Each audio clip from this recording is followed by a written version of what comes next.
Welcome everyone to another episode of In Tune with T-Mill.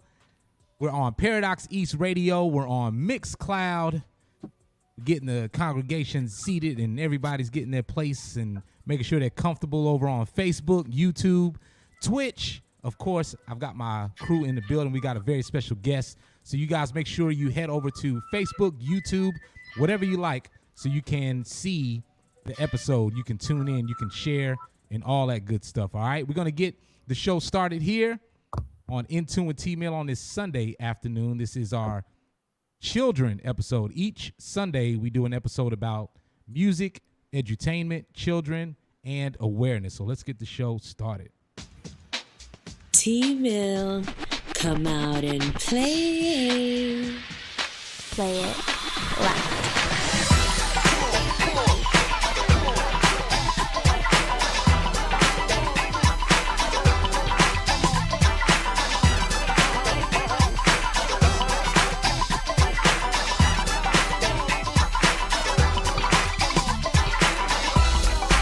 We're changing the status quo one voice at a time through music, edutainment, children, and awareness. We're progressing and preserving the culture through real conversations with people who've had real success. Multicultural artists and musicians, models, entrepreneurs, innovators, and activists. This is Paradox East, and you are in tune with T-Mill. Powered by the MaitlandConservatory.org. Thank you for listening to In Tune with T-Mill. Yes, indeed. Paradox East Radio, paradoxeast.org. Welcome to the show, ladies and gentlemen. In Tune with T-Mill. You will now be encouraged and entertained. Nothing will change until you change something. We're here to change the status quo just one more time. And I've got my crew in the building. Miss JQ, how's it going? Hey, what's going on? What's going on? I'm having some screen issues at the moment, so get back with me. Just a short. All right. And Marcus Sims. Man, it's great to be here, T-Mill. I'm staying hydrated right now. I think it's like 190,000 degrees outside. So you all, if you're watching this right now, stay hydrated, drink some water, stay hydrated. And yeah, I'm glad to be here. We got an awesome show lined up, bro, and some awesome videos as well. Outstanding, Marcus. And I would like you to, first of all, big shout out to Marcus Sims. You know, each episode, sit with the crew. We talk about different topics, who we're going to talk about, what we're going to talk about. And in this episode, you know, getting with JQ and Marcus Sims, we want to find out what topic do we talk about with children. With everything going on, there's plenty of things. And one of the things that came up was the topic of children going back to school, children's mental health, all of the challenges that they're facing. Because it wasn't like when we were going to school. I mean, we all had our, tribulations and challenges and everything, but these kids are going through something way different.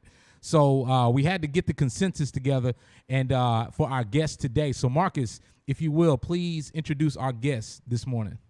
Yeah, T-Mill, I'm really honored and happy to have this sister on the show with us. As you mentioned before, school is going to be starting up fairly soon. As you just said, maybe we had a few things to deal with in the school system. These kids now are dealing with everything from the after effects of COVID to school shootings to what's going on in, Uvalde, what's going on with social justice, what's going on in the Ukraine, what's going on politically. There's so many things that these kids are getting hit with. And that doesn't, of course, we're talking about bullying also. We're talking about maybe things that are going on within the household that's going on. So there's so many things that are going on right now. And I'm happy to have someone on with us right now that she can discuss with us, the crew, and everyone that's watching us right now. We're going to talk and tackle mental health. We're also going to talk about a book that she has out. She is a mother, a wife, a counselor, an educator, a role model. She wears a lot of hats. She's totally an awesome person and just really a role model for everyone here in the Tennessee Valley. Everyone, please welcome to In Tune with T-Mill, Paradox East Radio, Facebook Live, our sister, Dedra Muhammed. Sister Dedra, how you doing?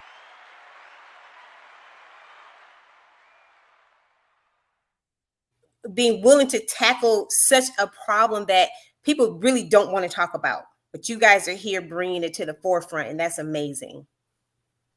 Awesome. Ladies and gentlemen, we do have the chat room open. So if you guys want to drop your questions in the chat room, you may do so for our guests.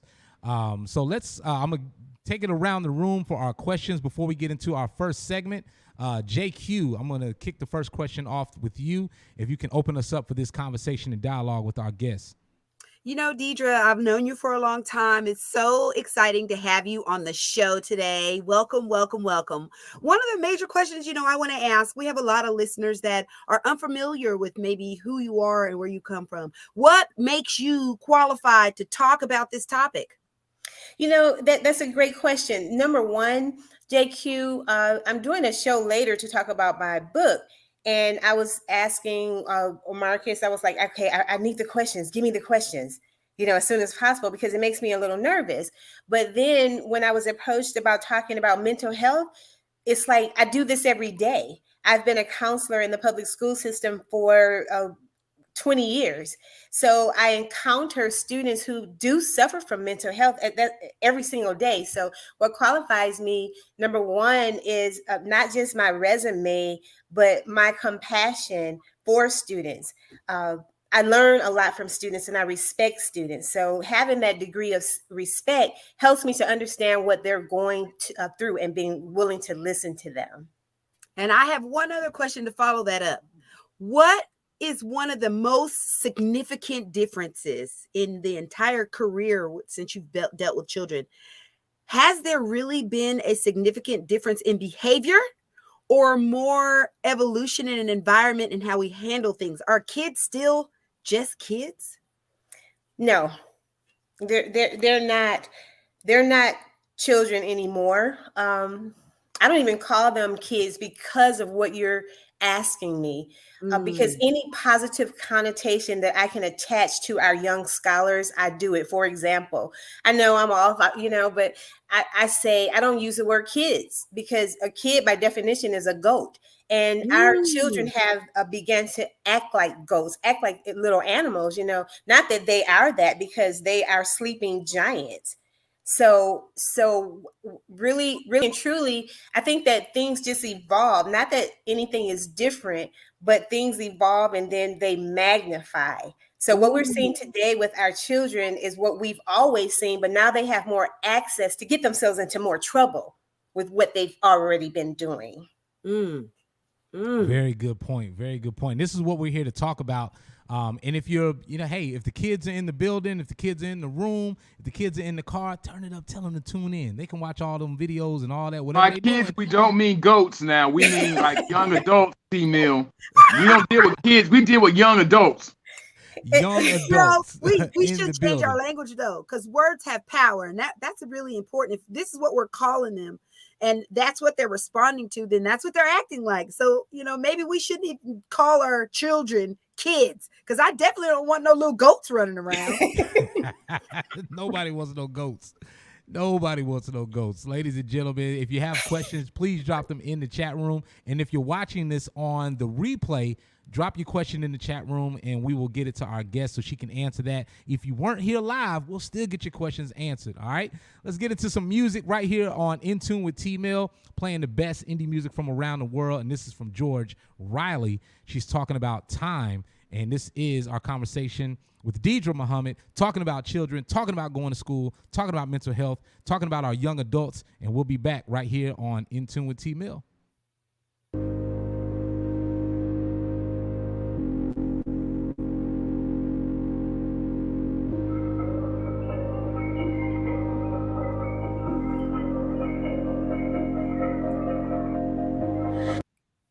This time I'll step out, I'm gonna find a new ride to go anywhere I desire. So if you happen to see me having a really good time, I just wanted you to be wary. I'm very protective over my space. I don't let no one in unless I'm satisfied they're good and humble. Don't like to mingle with the fickle and fake. I like good guys and nice food small talk, I like to conversate. I like gold chains and drinking booze, sunshine and fucking too. Don't let no one in unless I'm satisfied. They're good and humble, baby. This time I step out, find a new ride to go anywhere I desire.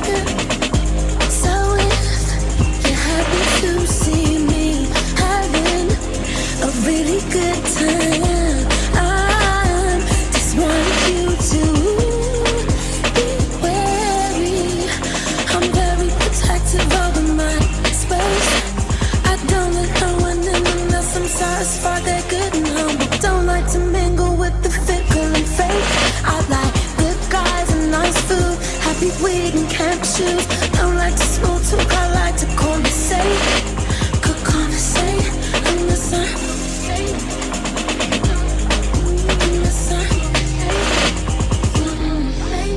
Paradox East Radio, paradoxeast.org. We are back to talk about our children, our young adults going back to school, and the times that they're living in are completely different.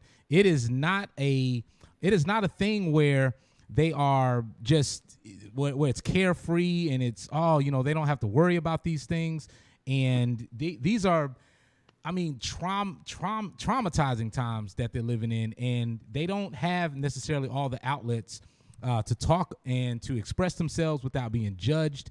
So, Dedra, I want to ask you just of some tips that that you can share with for parents, for educators, for stakeholders, and people that are in an interaction with young adults on a day-to-day basis. Just some tips and things to be mindful of when conversating and working with our young adults. Yes. Well, the number one tip is to listen. But let me just say this. Listening is an art. Oftentimes we think we're listening to children, but we're not. But we think we are. So when I say that the number one tip is to listen, you have to study how do you listen? What does that even mean? What does it look like to listen to a child?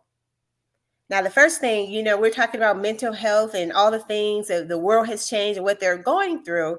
Well, how do children express that? So if we're listening, what are we listening for?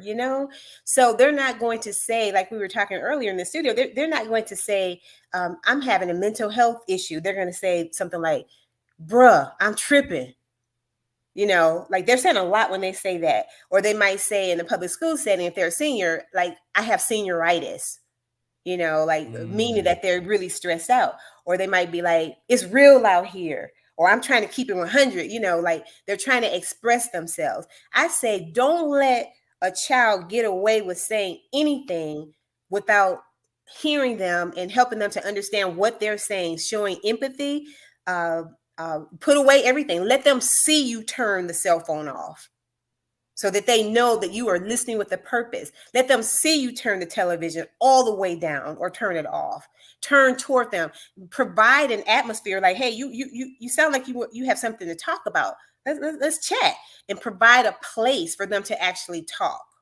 And to take it further, if they have something to say and you are doing something, let them know that you are willing to stop what you're doing to listen. And this goes for friends too. You know why?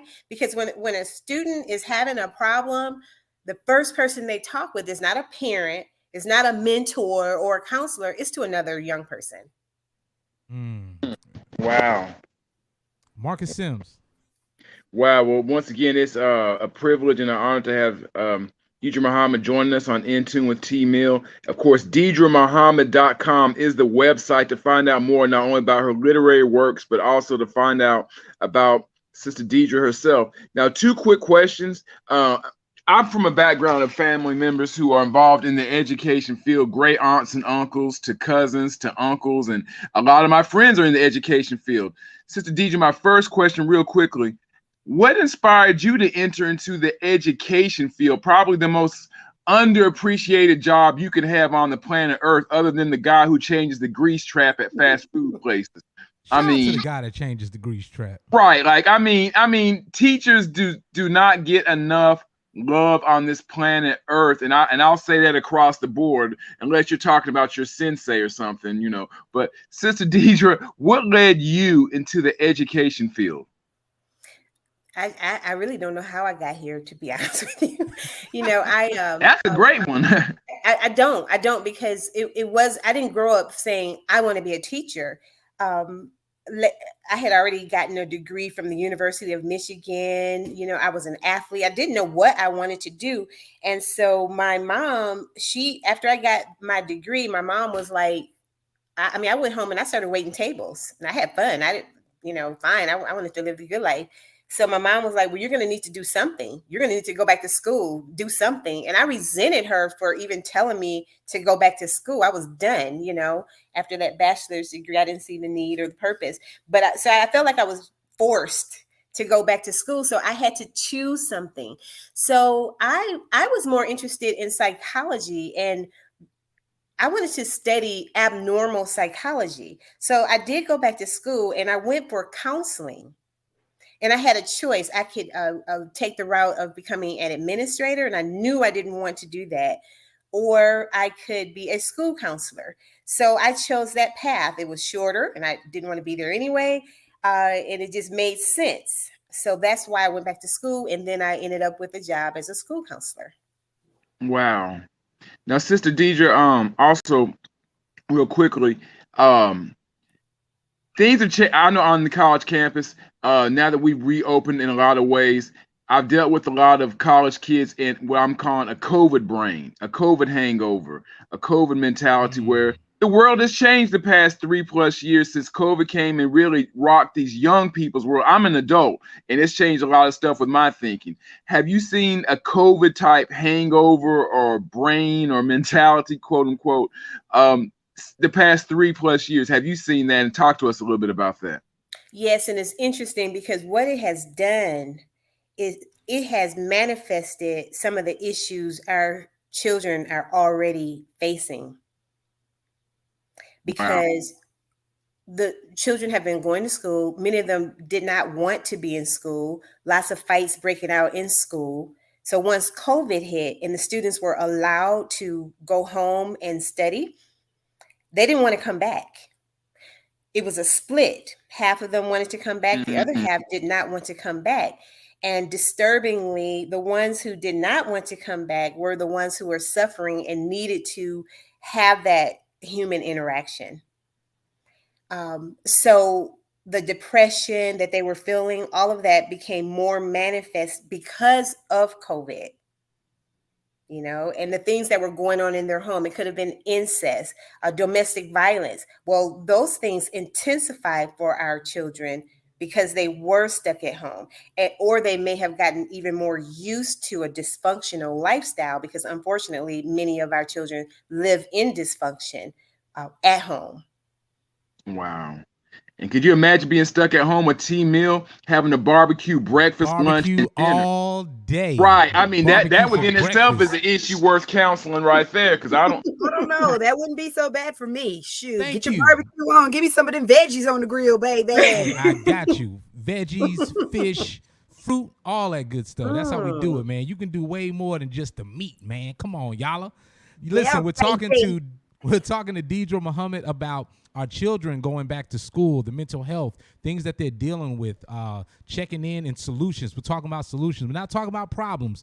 We're talking about solutions and things that we can do to not only help ourselves, but to help our young adults navigate this thing called life. Shout out to the purple one. We're going to get into some more music, man, right here on In Tune with T-Mail. When we come back, we're going to kick it to JQ to continue our conversation. Please share this on Facebook, Snapchat, Instagram, YouTube, wherever you're watching at. Thank you for tuning in. And we're going to get into the one. Sometimes you just need the one. Shout out to Brian Nathan, man. This is still a jam on In Tune with T-Mail. We'll be back.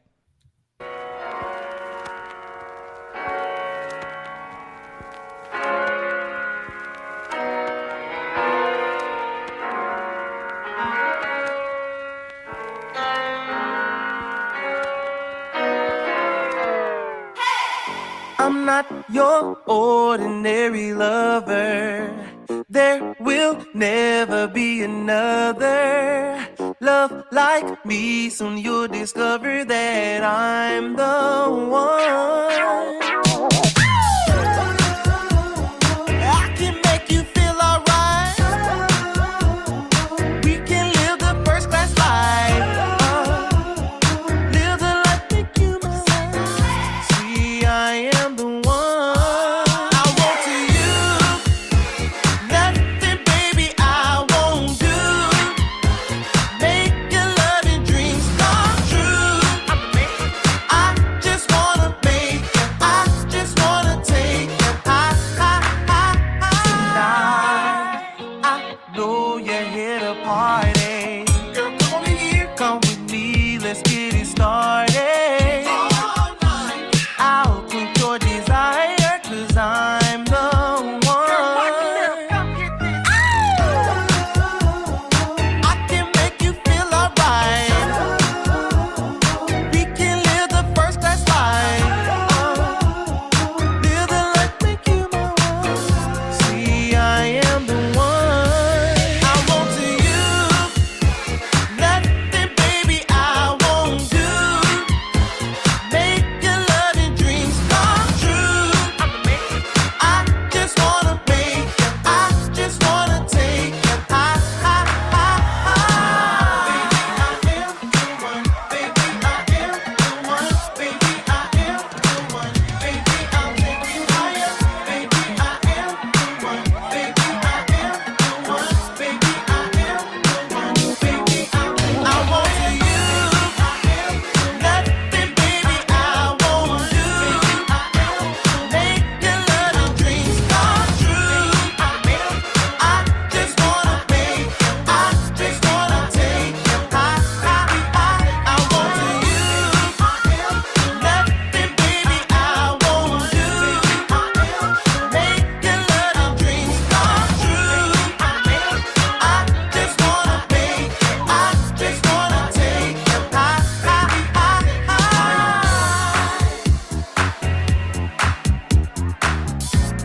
Paradox Radio, that's still a bop right there, man. Brian Nathan. Yes, indeed. We are back. Paradox East Radio, paradoxeast.org. In tune with T-Mill. We're back with our special guest, Dedra Muhammed, to talk about solutions and our children going back to school. I want to kick it to JQ. JQ. Hey, peace. You know, Dedra, this conversation is massive. And when I say massive, I mean there's so many aspects to mental health. And then we add the aspect of children's mental health. And then we add the aspects of the mental health of the caregivers and the stockholders. You know, there's so many pieces of this mental health, even as it pertains to our children, not our kids, but literally our children. What are some solutions? How can we move forward to resolving the mental health, taking down the stats and the numbers, recovering solid, standard, stable mental health in our community as it pertains especially to our children? Oh, I have so much. I know this is a short segment. I want to talk about some solutions as it pertains to the child in the school edifice. I want to talk about that. That's very important. I wanted to lead into it because we were talking a little bit about what to do to help. Like what can we do? And I talked about listening. Let me show you a little bit about what that means. Okay. I'm going to give you an example of what a child could say and what you could do, how you could respond, JQ. So the example that I have, a child says, "I'm just tired of school. My English teacher be doing too much." We can't let a child get away with saying that and then agree with that child that the English teacher is doing too much. We can't co-sign on something we don't know anything about. Okay. Right. What are they doing? Good. Right, exactly. So when the child says, "I'm just tired of school," there was a word in that first sentence, and that word is tired. So that's what we're looking for. We're looking for feelings and emotions that what the child is going through. She said, "I'm tired of school," and then she put it off on her English teacher. But that doesn't mean that being tired of school has anything to do with the English teacher doing too much. Those are two separate statements. So what you want to do as a listener is you acknowledge, don't agree, empathize by underscoring the emotion that you heard, and then straight wire them. Meaning we need to get to the point of what this child is saying. So an example response would be, I'm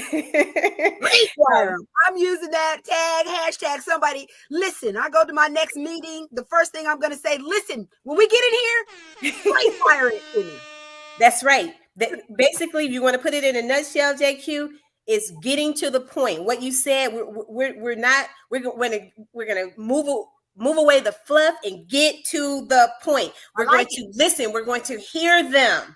Okay. Most children do want to talk. You know, the biggest thing that I get, JQ, from students, they want to talk with their parents too. They don't feel they're being listened to. It is not that parents and others don't want to listen, but again, listening is an art. People go to school and get degrees in communication and counseling. Okay, so the answer to that real briefly is, you feel like your teacher is doing that much, huh? And you're tired of school, period. So I acknowledge, and then I straight wire by saying you're tired of school, period, because you can't let a child get away with saying I'm tired of school and that not be addressed. They need to talk about that. So that's just an example of how to get the conversation started, because we're dealing with students, right? That's what we want to talk about. Because if we're talking about mental health issues in the community, oh my goodness, oh boy, there's so much. So the young people, they have their own area. So I'll say briefly before we go on break, just in school, I have three top things that I want to share with you all when you're ready.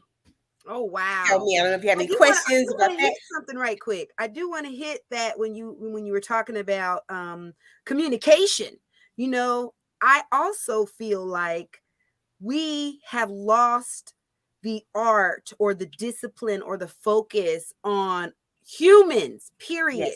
Yes. Understanding and learning how to communicate, which now has rolled over until our children feeling and not understanding the importance or even knowing how to communicate, because as adults, we can't even communicate our true feelings. We always talk in acronyms and letters and WYDs, and all of these things that are not true expressions. Or the really big problem is lack of being able to communicate effectively, so that whoever's receiving it understands what we really mean, so we don't have to explain ourselves 19 times. Yes.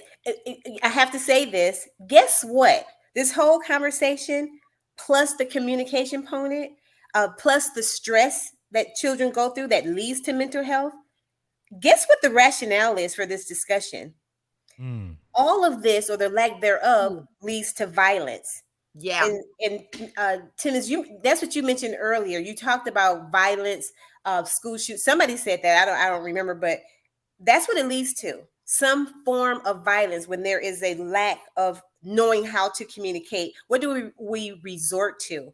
Violence. Even the school shooting. Someone, I think it was Marcus that talked about that earlier. It all wraps together. So yes, JQ. Wow. Well, yes, we're looking forward to coming back after the break and talk about those 3 solutions that you have. Absolutely. Yes, so, ladies and gentlemen, you are watching In Tune with T-Mill.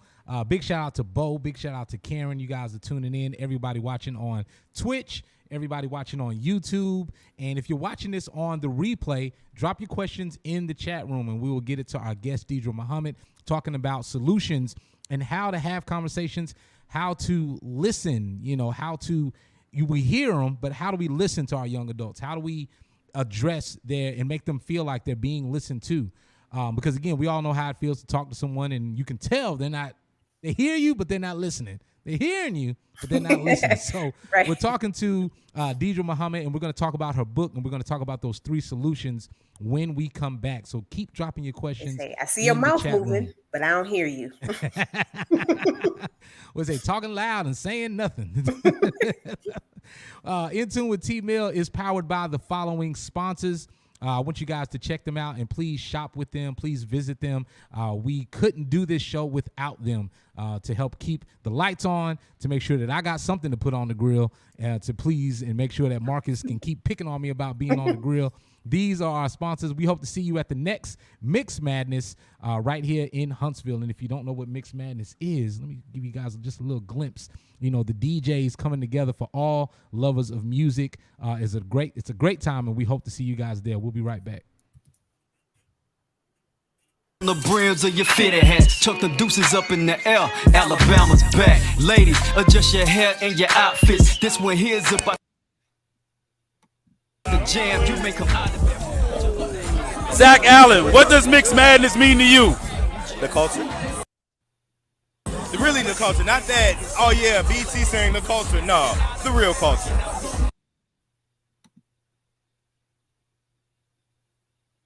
Seven two has influenced the world. You just don't know that we did. This whole 7-2 experience back in the day, we used to take field trips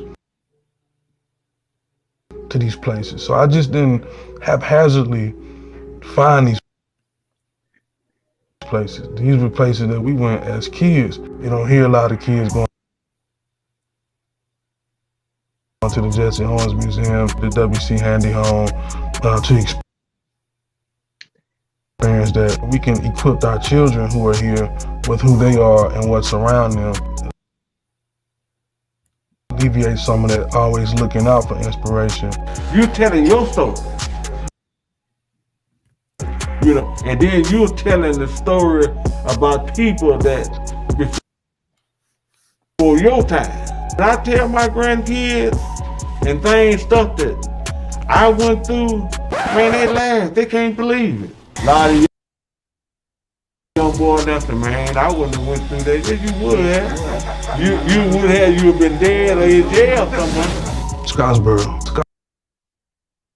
Scottsboro, it was a train stop city. It was a bus stop city. Scottsboro boys. The Scottsboro boys case was monumental in affecting the jury system in the United States. Because of a Supreme Court ruling that came out of these trials, we're still governed by them. A jury of your peers. Most of you have heard of that. And that was all because of the Scottsboro boys trial. Probably one of the lost stories in this world of educators and great men from that era. Dr. Council was a man who sought education. He was held in as high esteem as Booker T. Washington. Founded St. John AME Church, founded what we know today as Alabama A&M University. First college founded by a former slave, brought W.C. Handy to the campus of Alabama A&M as a music teacher. Today, major player. 7-2 has influenced the world. You just don't know that we did it. In Tune with T-Mill is powered by the following sponsors. We'll be right back.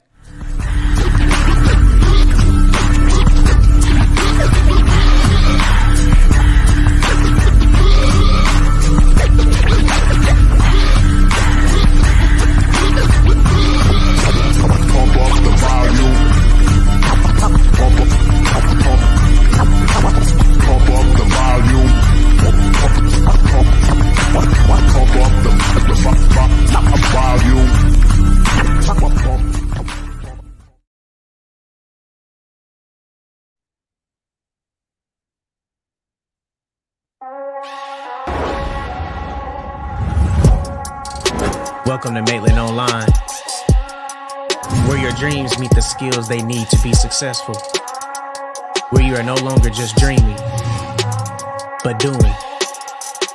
Powered by Maitland Conservatory. Learn more, be more.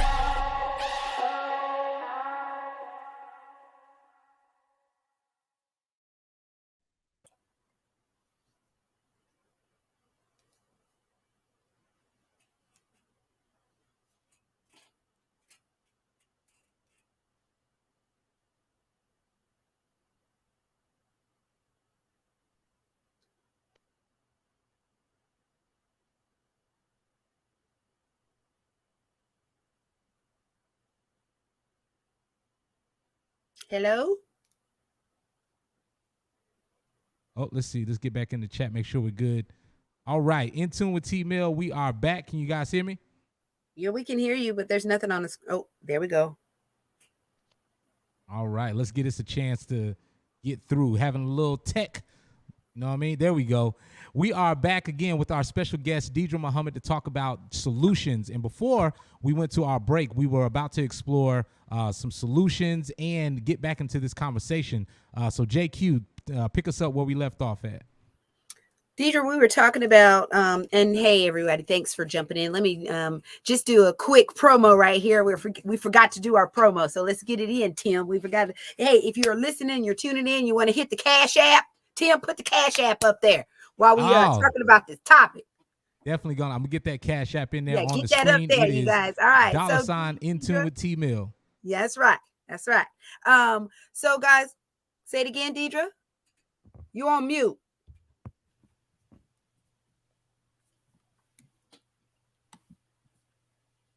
I shouldn't be on mute. Now you're not. I said, what was the Cash App? I didn't hear it. Oh, T-Mill's putting it up as we speak. Okay. Awesome. So while he's getting that up, let's jump right back in. We were talking about so many aspects of the mental health when it comes to our children. So many things piled on top. And even as it pertains to how generations have changed, parenting has changed. And the big tool that we're really all missing out on is communication. And one of those pieces of communication is listening. So we said we were going to come back, and everybody knows the gazillions of people that are going through whatever's happening in our world. The pandemic affected us globally. Everyone, you understand? Everyone globally. So now what we need to be focused on is solutions. And I'm so glad to have you here because you work firsthand, directly, face to face, in the trenches, in the dirt with our kids, our children, every single day. So the resolutions that you're about to offer us, I'm so excited because they're not coming from someone who sits in a desk or who sits in, an office at the top of an office that's reading stats about our children. These resolutions are coming from someone like you who works every single day face to face with these children. And this is what we need. We need to be affecting our children at the ground level. And every person, not just parents, not just teachers, grocery store workers, gas station people, video arcades, the library, all the places where our children are hurting to also need to jump on this bandwagon of these resolutions, these solutions. That's right. That's right. And listen for 7 seconds. So sometimes it feels like when nobody's saying anything, JQ, 7 seconds is a long time, but that's the amount of time that you want to give before you start talking. You start interrupting this child when they're telling about their problems. Listen to this: 1001, 1002. That's a long time right there, because you guys are like, oh my goodness, I hope she's not going to just sit there and count to 7. Do you see what I'm saying? Yes, I do. Yeah, that's what I'm saying. But it feels uncomfortable, but that's what you need to be doing. You need to, because the child is thinking they don't really want to listen. They're waiting for you to interrupt them. Don't do it, okay? And the other thing I want to say is there are counselors in the public school system. Sometimes people say, oh, my counselor's not that good, or I didn't even know there was a counselor in school. Okay, I get that, but there are counselors. It's a federal law in public schools, and they are there to listen. So you want to be referring a child to the resources that are available. Let them do their jobs. A parent can call and say, hey, can you speak to Johnny?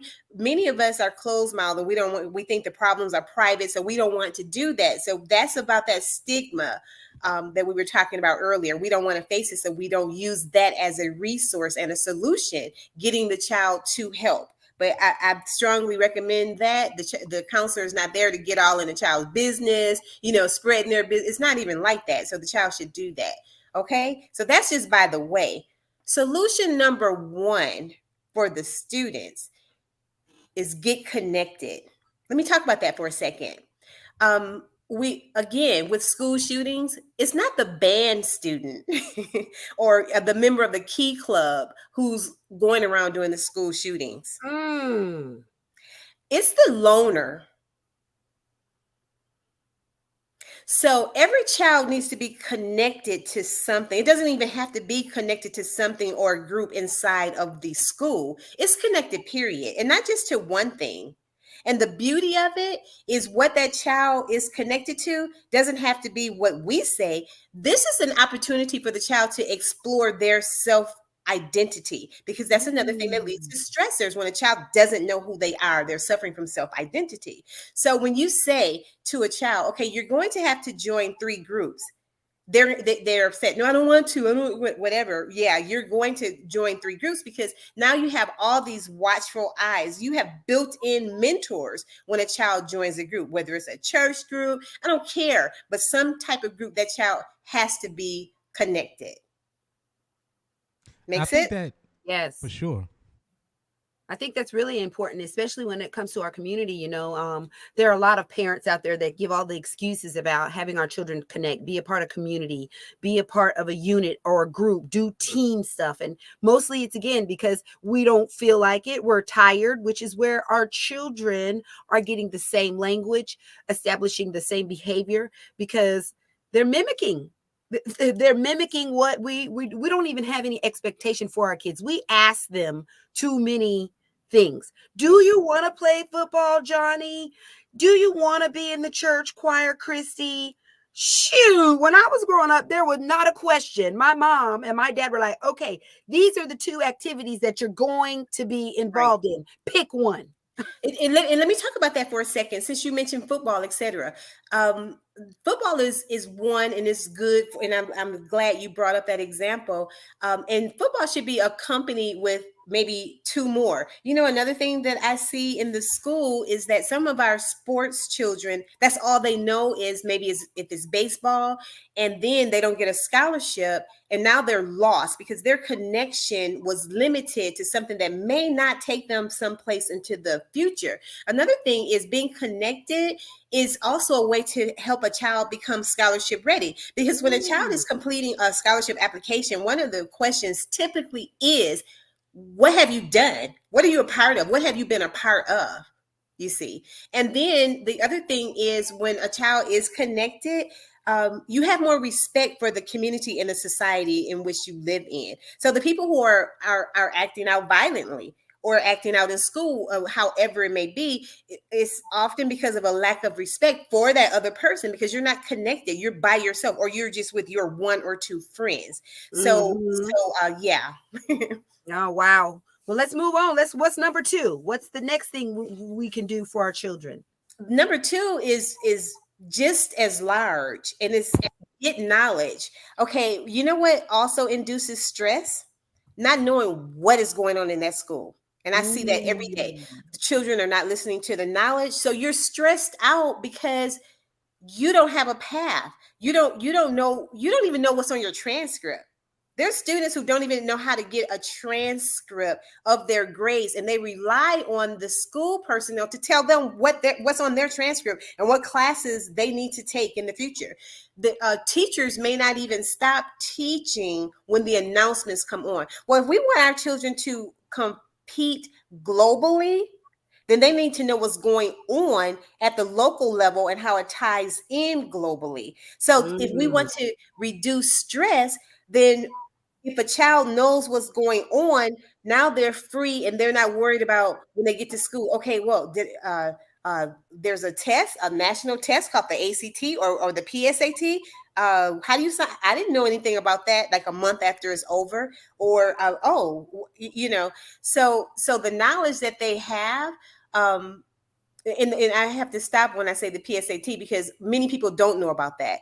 And children in school, when they know about things like the PSAT and how African Americans, how they can qualify for National Merit Scholarships if they just sign up for that test, that's only once a year. That reduces stress because now they have a purpose. Seniors, they don't know, it's May and now they're about to graduate, but they don't have a plan. They don't have knowledge. They don't understand where they're going after they graduate from high school. All things that induce stress. Who's responsible for knowing that knowledge, though? Are we making our children responsible for knowing that, or are we making our parents responsible for holding the children accountable? Where is the communication break? very good. It's a collaborative effort. We have some parents who are called helicopter parents, meaning that they're flying so close overhead that the student is not equipped to do anything on their own and they're relying on the parent. Ooh, that's not good. I have, Helicopter okay, I'm the college and career counselor, by the way, now. And so as a parent, you want to get information so that you can share it with your child and make sure your child is on point, but you have to move that child forward so that child is doing it on their own. They need to be. You're 18, you're 16. You can get on a video game, you can order a pair of Nikes or whatever, then you can get online and order your transcript. There are no excuses today. We have to encourage our children to be responsible, because guess what? That relieves stress from the parents. Parents are sometimes involved because they don't think their child knows what to do. So they have to get off work at 5 o'clock, and try to figure things out. Well, it's more healthy if a child who is right in the building listens to the announcements, demands information. If you didn't hear the announcement, then get a printout of it and then share that. And then the parent is like, oh, great. And then the parent can then be supportive because the child did something on their own. Oh, yeah, that's totally understandable. So really the communication piece for knowledge with our children when it comes to especially academics, education, community starts at the higher level of knowledge, where your principal, because if your principal's not announcing it in the school so the children can listen, so they can take it home to their parents, then how is the parent even going to know to ask the child for it? Let me say this. Let me answer you like this. It starts in the summer and at the beginning of school. Okay. The real issue that I really want students who might be listening to this hear, I want them to hear, is knowing that it's important. One of the biggest things is that students are already wrapped up. This stress thing we're talking about is secular, and students will say, because they are stressed and they can't see what's in front of them, as far as what might be happening at home, the stressors there with a girlfriend or whatever the case may be, they don't have time to listen. So it's not that the knowledge is not out there or the information is not out there. It's how important is it?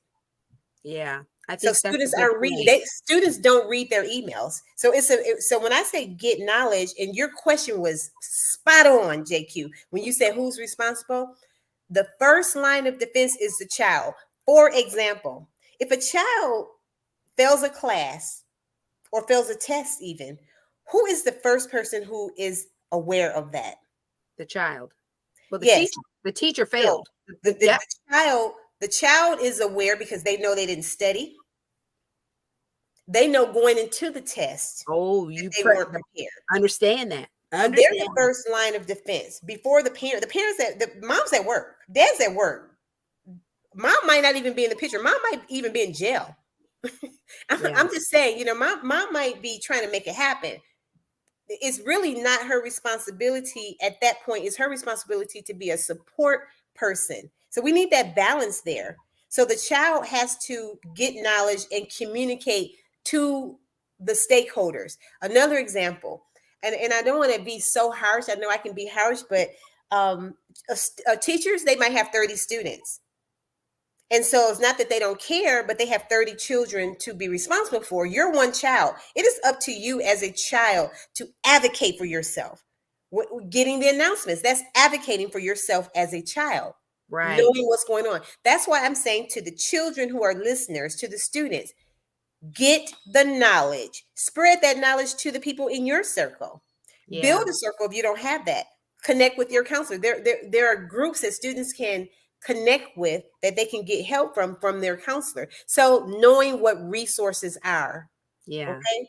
That's important. That's really important, and then again, making sure that whoever is listening, not just our children, but staying in the know on purpose. You can't expect our children, because if we're not teaching them this knowledge, discovery, need to be in the know, want to thrive, to understand behavior at 2 and 3 years old, we can't expect it to be corrected at 16. If we Yes. didn't put them in Head Start, and when they came home from Head Start, ask little Johnny, hey, what did you do at school today?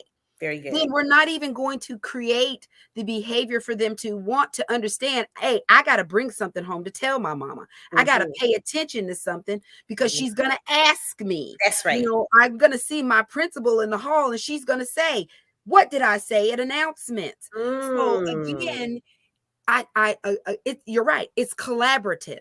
But for me, I'm passionate about it being the top of the chain, being those people who are influencing our children's behavior, their behavior, because you can take that behavior. If you teach a children how to be discovery, if you teach a child how to be responsible, if you teach a child what it means to focus, they can apply those behaviors, not just to academics, but to their career, to their self-love, to their spiritual realm.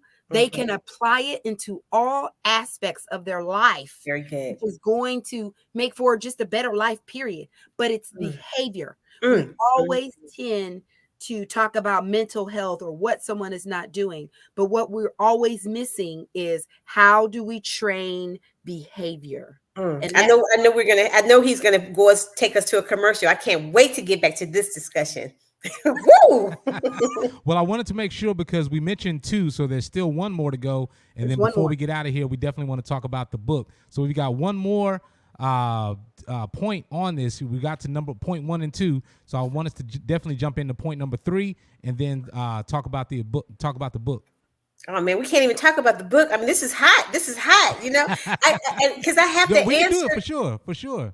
But I'm saying I have to answer JQ because JQ said something that really needs to be highlighted. And it's not happening. She talked about the top. She talked about principals even saying, what did I say on the announcements?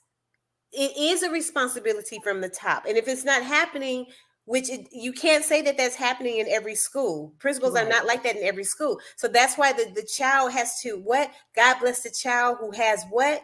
His own. So we have to teach our children to be resourceful. If that were happening, JQ, what you just mentioned, then we would be in a better place. Oh, yes, most definitely. So like you said, it's a collaborative effort from everybody. And when we get back from this break, we are going to talk about number 3. We're going to pinpoint some things about your book. And then we may take this communication topic and put it on to the next show. But we definitely want to get to the third solution and a little bit about your book. We're going to take this video break. Tim, what's up next? No, instead of the video break, we're going to get into number 3. Let's keep it going. Let's jump into what I was going to say is before we went to the break, I was at least going to give you the topic as number 3, and that jump is right on in, Dedra. What is number 3? Increase your emotional IQ. Oh yeah. Oh, facts on facts, baby. That's your emotional IQ. You know what is that? Your emotional intelligence. Okay, so basically, it's the ability to understand, everything we talked about before, the ability to be empathetic, to communicate in positive ways. That just, we can say it, but it doesn't mean anything. It doesn't have any substance because if you don't know how to do it.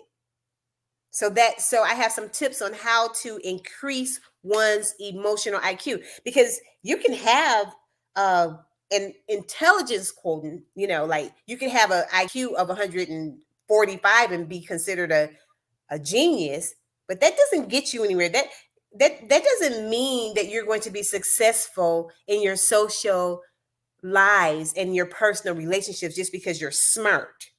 Where are you emotionally? You can be a doctor and have a 4th grade emotional IQ. That's facts.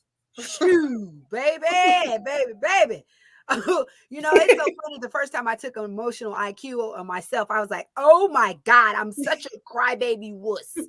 Diesel pizza. I'm crying all the time on the inside. My emotions just need to get their life together. Please. Wow. Yes. I'm sorry. Woo, me too, And it gets a little technical. I want to try to keep it, like just not too technical, But I do have to give 4 things. If we can just hold on to these 4 things, we can break down, get into the meat of it. But self-management, self-awareness, social awareness, and relationship management. Those are the 4 things that typically make up one's emotional IQ. So what happens is no matter what is going on with the child, no matter what stressors the child is presented with, it is the child's emotional IQ that can take them over the top and be able to deal with these circumstances. Wow. Have them have fewer stressful or violent reactions to the trauma that they face that we've been discussing. Wow, this has been so helpful. Like just understanding the breakdown on some of the resolutions, and gaining more knowledge about the missing links, and how to even connect those links so that our children, our future, can begin to, not even just children. I take the whole word children out. I know this topic is specifically about children, but how we make our children better is even how we make ourselves better. And we can apply all these things, because at some point we are still children. That's to right. what's happening That's as right. we evolve and as we learn and we grow. Talk that talk, JQ. Shoot, as a human culture, we all need to be practicing these 3 solutions. Yes. Especially as it pertains to getting our emotional IQ in check, baby. Yes, honey. Woo! We got work to do. We got work to do, people. We got work to do. Yes. Got work to do. Marcus Sims. Oh, okay. Y'all know about that throwback? I know something about that. I do too. Too. I wanted to so before we get out of here, I want to also kick it to Marcus Sims. He may be he's probably texting me what to put on the grill next. He act like he don't be wanting nothing on the grill, but we're gonna talk about that later.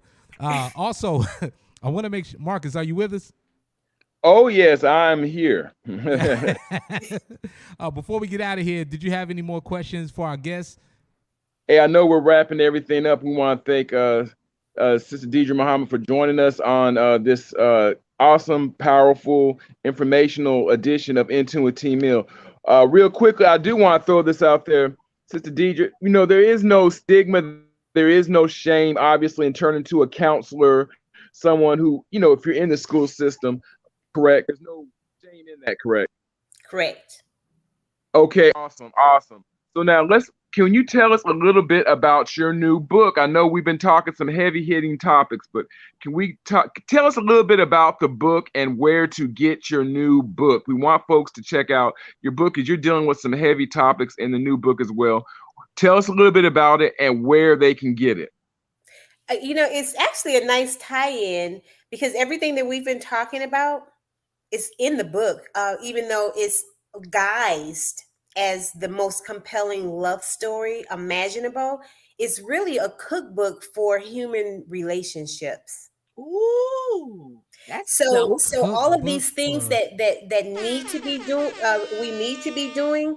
I'm following a family, and they're actually going through these issues of emotional stress, of all these stressors, and then they're dealing with it sometimes in the wrong way, sometimes in good ways or whatever. And then you have this unique narration, not preachy, but this unique narration that's almost, it's a character, really, our self-accusing spirit that makes sure. So it's a teaching that's almost below the threshold of human consciousness that's going on in the book so that we can get to where we're talking about today. I can sum it up like that. Oh, nice. And where can they get the book at? Where can they get the book? Okay, so it should be, if you would just want to check it out, you should be able to go to the Huntsville Public Library, or you can order your own copy. You can get it off my website. You can get it off of Amazon. You can cash at me and I'll send you a copy myself. I mean, many ways. My website is appearing right there, DedraMuhammed.com. That's DedraMuhammed.com. And I'm glad you put that up because on there you see 19 reasons why. And I've uplifted 19 things that's in the book. It's so much. Like I said, it's like a relationship book. It's a cookbook for societal woes. You know, how do we address them? And I have those 19 reasons or 19 things that the book encompasses right on your screen. There it is, ladies and gentlemen. Again, big shout out to everybody tuning in. Cookbook for Human Relationships. That's right. We got in the chat room. Also, Karen says accountability. We've got some more folks that are chiming in, commenting. Steve, let me get to Steve. Steve says, true that. Again, make sure you guys are visiting the website to get this book. Not only for yourself, maybe something great to enjoy with the kids or with the young adults, with your family, your friends, around the living room, outside on the patio. Just, again, passing the book around, everybody taking turns, enjoying it, reading with one another. Don't just put it on the don't just put it on the children to read. You read too, mama. Mama, I want to hear you read. Daddy, can you get 2 paragraphs? I done read 3 pages. Pop, can you get 3 paragraphs? I love it. Come on. I love it. So have a good time. And Dedra, we thank you so much for joining us on the show with us today on In Tune with T-Mail. Thank you so much for being here. Before we get out of here, is there anything that you want to let the people know about? I want to make sure that, because we definitely are going to continue this conversation. This is not the first time you're going to be joining us. Hopefully it will not be the last. This is your seat. As I tell everyone, this is your mic. This is your platform. So we don't have a job unless you come talk to us. Like, we can't talk to one another. We tried it. It don't work. We need people that know what they're talking about to come on here and talk to the people. So is there anything that you want to bring up or anything you want to let the people know about that we may not have covered and that we can talk about?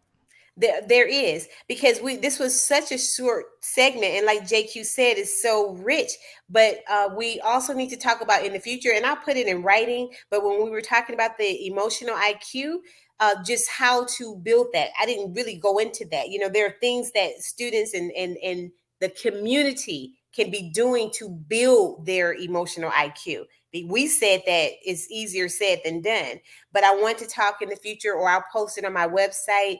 The mindfulness, how to go into being mindful, you know, it's a type of meditation, etc. You know, so all of those things, and some of this, you know, you can just Google it too, some of it.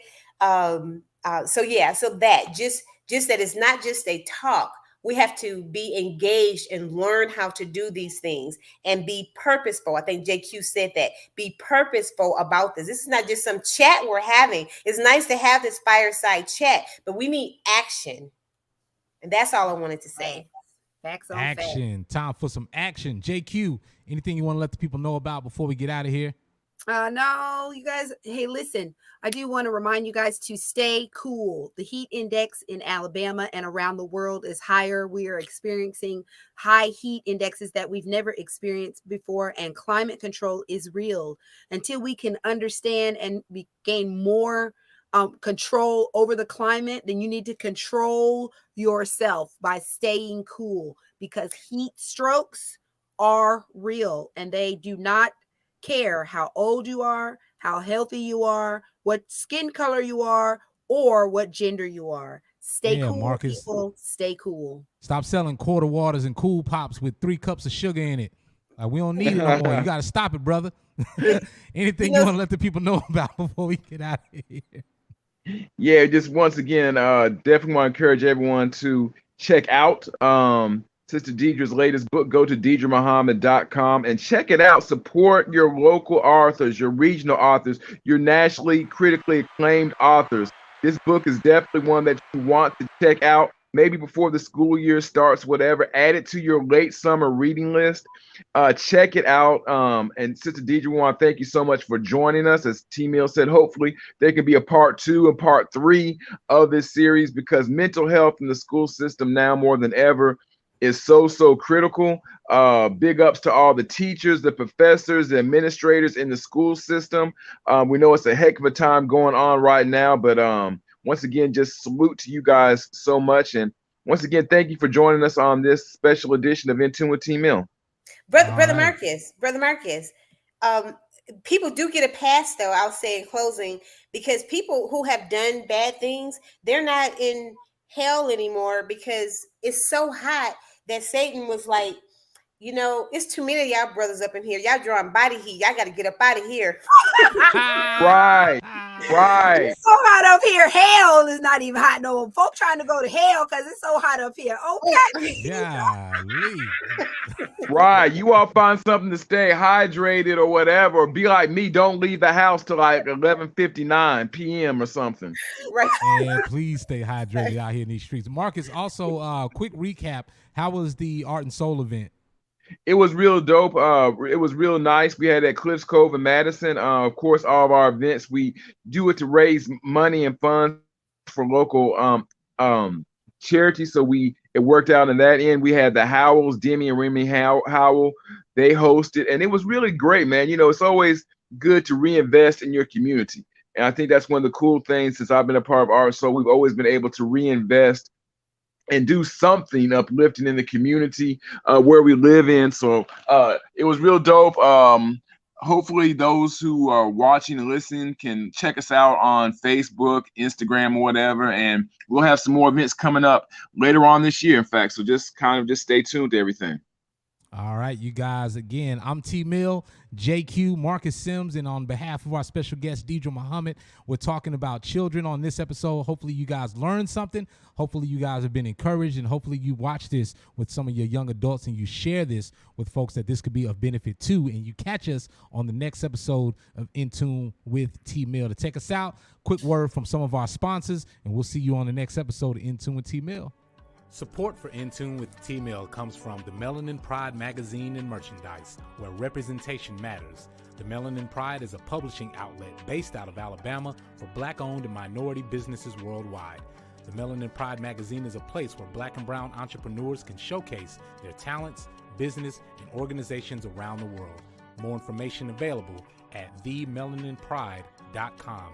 For 10% off your purchase, enter the promo code TMILL10.